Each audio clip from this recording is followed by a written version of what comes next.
Olá, meu querido, minha querida, seja bem-vindo ao programa Em Frente. Olha, nós estamos falando por esses dias a respeito das causas do sofrimento humano. A gente tem muita dúvida a respeito disso, não é uma coisa agradável para nós e nós vivemos de nos perguntar por que o sofrimento acontece entre nós, os seres humanos. Bom, a gente vai falar de 3 causas. A primeira causa já falamos aqui, que foi a respeito das provações. Sofremos porque muitas vezes estamos sendo provados por Deus para que depois saiamos aprovados por Deus. Deus quer saber como é que está o teu coração em relação a Ele. Então Deus permite ou até mesmo faz que certas coisas aconteçam para que Ele venha saber mesmo como é que está o teu coração. Você só o ama por aquilo que Ele te dá? Ou você o ama porque o ama? Porque a gente gosta de ser amado porque é amado e não por aquilo que pode oferecer, não é verdade? Segunda causa de sofrimento que nós falamos é a respeito do castigo, do pecado. Que as pessoas às vezes têm um pouco de medo ou não gostam muito de falar de castigo de Deus. E nós estávamos dizendo que sim, Deus corrige os seus filhos. A palavra castigo nos soa pesada, então usa a palavra correção, que a palavra correção ela deve ser usada como a gente usa, por exemplo, em relação à correção de filhos. E geralmente quem corrige um filho, corrige por amor. Aí a gente vai entender bem a questão do amor de Deus e das razões que nos leva a sermos corrigidos por Deus. Então o pecado, o nosso afastamento de Deus traz consequências. O nome dessas consequências são correções. Ou, como diz a palavra de Deus em Hebreus, claramente, Deus castiga, fustiga aquele a quem Ele tem por filho. Então, querido, quem não é corrigido, diz a Bíblia, é porque não é filho. Porque Deus corrige aquele que ama. Para quê? Para que castigando, coloca entre parênteses, corrigindo, a gente possa andar num caminho melhor. Eu aqui, o pastor Silas de Souza, vou falar hoje com você a respeito da terceira causa, queridos, que tem nos levado a sofrer, que é a ação direta de Satanás. Isso mesmo. O diabo interfere aí no dia a dia da vida e ele traz sofrimento à humanidade. Vamos dizer que desde o começo da humanidade, lá em Gênesis capítulo 3, a gente fica sabendo como que o homem pecou e trouxe todo o mal-estar que nós temos até hoje por conta da consequência do pecado.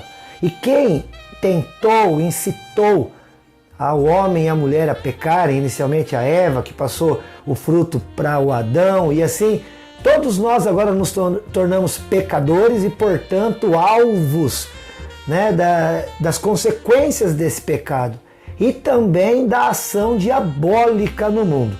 Mas tem que ficar muito bem claro uma coisa aqui, querido. Você pode vasculhar a Bíblia Sagrada, que é o nosso livro-texto aqui, todas as vezes que fazemos esse programa. Você não vai achar nenhuma vez em que o diabo por si só toma uma iniciativa para fazer o mal. Olha, aqui você já desmistifica uma coisa. Porque quando a gente imagina uma guerra espiritual, uma batalha, uma luta que se dá entre o bem e o mal, é como se nós imaginássemos assim um ringue, de um lado está o Senhor Jesus, do outro lado está o diabo, e então a gente tem que orar, porque vai ter aquela guerra, como se a nossa oração vai lá, Jesus, e a gente dá força para Ele e Ele vence o diabo. Será que é assim, querido? E se a gente não ora, o diabo vai ganhando força e vence? Não, não é assim. Todas as vezes, olha, escreve aí, todas as vezes que Satanás, nosso inimigo da nossa alma, 1 Pedro 5,8 fala, olha, sede sóbrios, vigiai, o diabo é o vosso adversário. E ele ruge como um leão, andando em derredor, buscando a quem possa tragar. Agora, o diabo nunca toma a iniciativa disso. Martin Lloyd Jones, né, um teólogo, ele disse uma vez que o diabo é como aquele pitbull numa coleira, em que Deus tem nas suas mãos a corrente e o segura e o maneja para onde quer. E ele, claro, como um cão feroz, vai ranger os dentes e vai mostrar os seus dentes para nos assustar. Mas em última instância, um outro teólogo disse, Satanás no finalmente, sabe o que ele é? Um grande servo de Deus. Então não se preocupa, porque é sempre Deus quem está conduzindo toda a história da minha vida e da tua vida, inclusive o sofrimento humano. Sim, isso não torna Deus um Deus não amoroso, já dissemos aqui, porque o amor de Deus corrige, o amor de Deus prova, para que nós possamos, queridos, caminhar na presença dele de uma maneira muito melhor. E olha, todas as vezes em que Satanás aparece agindo na Bíblia, por trás dele está a orientação de Deus, ou então a validação de Deus com começo, meio e fim, para dizer, olha, até aqui, é Deus quem diz, é Deus quem dita as regras para o diabo. Tem um texto na Bíblia, 1 Crônicas 21, acho que eu li com você esses dias aqui, e ele pode até causar dúvida em alguns sobre aquilo que eu estou dizendo agora. Olha o que ele diz aqui, ó. Então Satanás se levantou contra Israel e incitou a Davi para que levantasse um censo em Israel. Você viu o começo? Ó, Satanás se levantou contra Israel. Aí você vai dizer, pastor, isso aí contradiz o que você disse. Você disse que Satanás em nenhum momento na Bíblia ele tomaria a iniciativa de alguma coisa que trouxesse sofrimento ao homem. Porque aqui vai trazer um grande sofrimento. Davi vai pecar e por causa do pecado a consequência vai ser que aproximadamente 70 mil homens de Israel vão cair mortos por conta de uma peste que vai ser enviada até aquela nação. Mas olha, se você ler a Bíblia, lá em 2 Samuel 24, esse texto é relatado também. E olha como ele descreve a cena. Mais uma vez, a ira do Senhor se acendeu contra os israelitas. E ele, o Senhor, incitou a Davi contra eles. Você viu aqui o contraste? É o mesmo texto. Se você ler todo o contexto, é a mesma história. Davi levanta um censo. Só que lá em 2 Samuel diz que foi Deus quem fez com que Davi fizesse o censo. Lá em 1 Crônicas 21, diz que foi Satanás. Então você viu a ligação? O Senhor incitou Davi. Como? Através de Satanás. Porque a Bíblia vai dizer lá em Apocalipse 12 que quem é o tentador? É Satanás. Deus não tenta a ninguém. Então até nisso, Deus usa o diabo. Porque ele nos tenta. E nisso Deus também nos prova. E Deus então exerce seu plano. Ah, parece tão estranho isso, querido. Não é estranho quando a gente entende que Deus é soberano. Deus é o Rei dos reis, o Senhor dos senhores. Está na mão dele toda a autoridade. Ele manda. Isso não é ruim. Isso é ótimo. Isso é maravilhoso. Porque aquele que tem o governo nas suas mãos nos ama. Então, em última instância, ele não vai permitir que algo muito ruim e terrível nos aconteça. Ele sempre vai cuidar para que haja um limite das nossas forças. E também nós podemos ficar tranquilos, porque no final, querido, ele vai nos recompensar por essas dores, por essas lutas, por esse sofrimento que passamos. Talvez o caso mais conhecido da ação do diabo na vida de uma pessoa seja quem? Nosso irmão Jó. E olha o que diz a Bíblia em Jó 1:1. Houve um encontro ali, né, de Satanás com Deus. Parece estranho para você? Porque às vezes a gente pensa assim, se eu estiver cheio de Deus, Satanás não vai chegar perto de mim. Olha aqui, ó. Satanás entrou numa fila ali para falar com Deus, hein?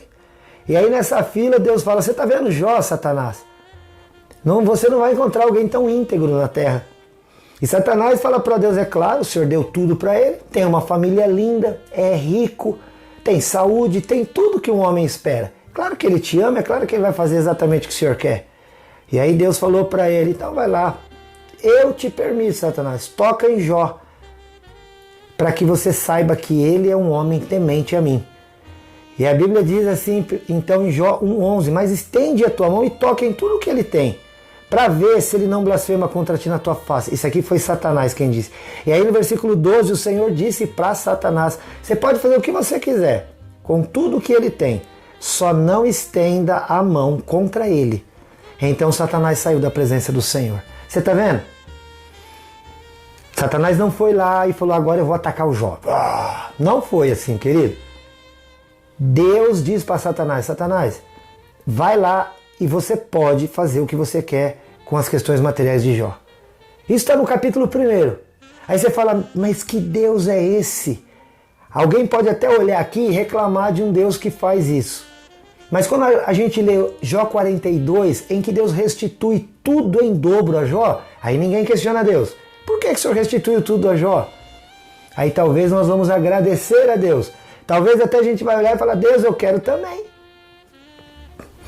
Foi Deus quem permitiu. Foi Deus que encaminhou a situação. E Deus, em nenhum momento, de Jó capítulo 1 até o 42, Deus deixou de olhar Jó e coordenar toda a situação para que no final Jó saísse daquela cena vencedor. Mesmo que tenha sofrido horrores. Quer ver um outro caso em que alguém sofreu? Porque quando a gente é tentado é um sofrimento. Porque quando a gente imagina sofrimento, a gente pensa como Jó, que sofreu na sua carne, na sua pele, ou então que perdeu a sua família toda, os 10 filhos de Jó morreram imediatamente. Ou a gente pensa então, queridos, que Deus pode permitir que o sofrimento nos ataque nos nossos bens materiais, na nossa saúde, de tantas formas. Mas ser tentado na nossa alma, na nossa mente, ser fustigado para fazer aquilo que contraria a Deus, também é ruim e traz a nós sofrimento. E olha quem passou por isso em Mateus 4:1. A seguir, Jesus. Jesus sofreu aqui, tentação. E como que foi isso, querido? A seguir, Jesus foi levado pelo Espírito Santo para o deserto para ser tentado pelo diabo. Você entendeu como é que funciona? Até Jesus foi levado pelo Espírito Santo para ser tentado pelo diabo. O diabo não estava lá solto, Jesus chegou no deserto, o diabo viu Jesus, agora eu te pego. Não! O Espírito Santo levou Jesus até lá de propósito, porque tinha um propósito, para que ali Jesus vencesse o diabo.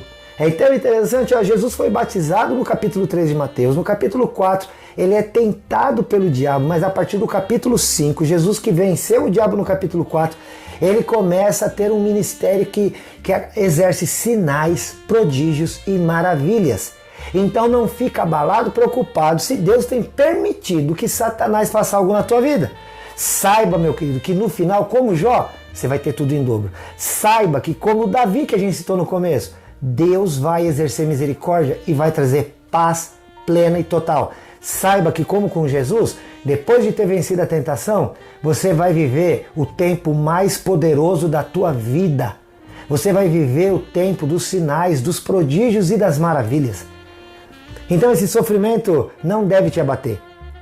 Olha, outra coisa, Paulo, o apóstolo Paulo, a Bíblia diz em 2 Coríntios 12:7, ele diz, para que eu não ficasse orgulhoso com a grandeza das revelações de Deus, foi-me posto um espinho na carne, mensageiro de Satanás, para me esbofetear a fim de que eu não me exaltasse. Paulo tinha tido uma viagem ao céu. E aí quando ele volta, imagina como esse homem ia voltar inflado, cheio de si.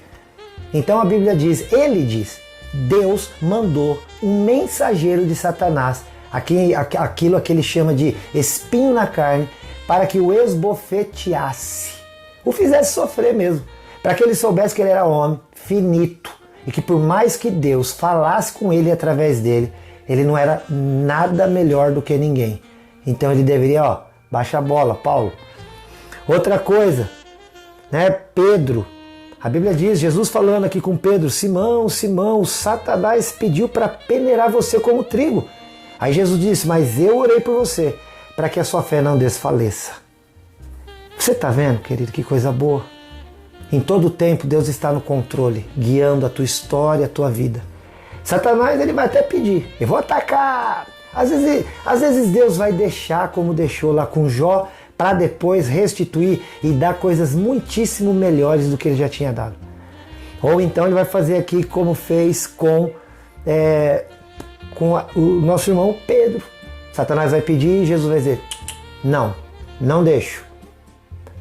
Agora, uma coisa é certa, Romanos 16:20 diz, o Deus da paz, em breve, esmagará Satanás debaixo dos pés de vocês. Glória a Deus, a gente encerra assim. Entendeu? Se Satanás é uma causa de sofrimento, se o sofrimento que você está passando é um ataque diabólico, saiba que Deus continua no controle. E a Bíblia diz que finalmente, Romanos 16:20, em breve, Deus esmagará Satanás debaixo dos vossos pés. Glória a Deus. Fica em paz, o teu sofrimento vai passar. Se você precisa de alguma coisa, pode entrar em contato aqui com a gente. WhatsApp 439-9147-5007. 439-9147-5007.